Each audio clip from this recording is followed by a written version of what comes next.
দরজা, জানলা, দরজা সব ঠিক আছে, সব ঠিক আছে। বাসায় তালা খুলে এইভাবে সারা দিন এইভাবে চুরি করে আমার সব কিছু নিয়ে গেছে।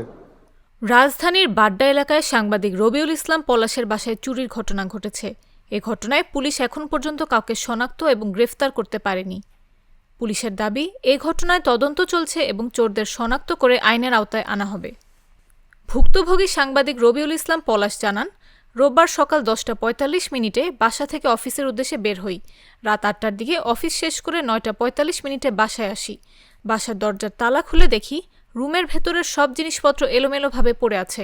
বাসা থেকে একটি ল্যাপটপ, একটি আইফোন, মাটির ব্যাংক ভর্তি 1 লাখ টাকা, একটি স্মার্ট ওয়াচ ও একটি হ্যান্ডি ক্যামেরা ও পাসপোর্ট, জাতীয় পরিচয়পত্র, ইংরেজি জন্মসনদ সহ গুরুত্বপূর্ণ কাগজপত্র নিয়ে যায় চোর।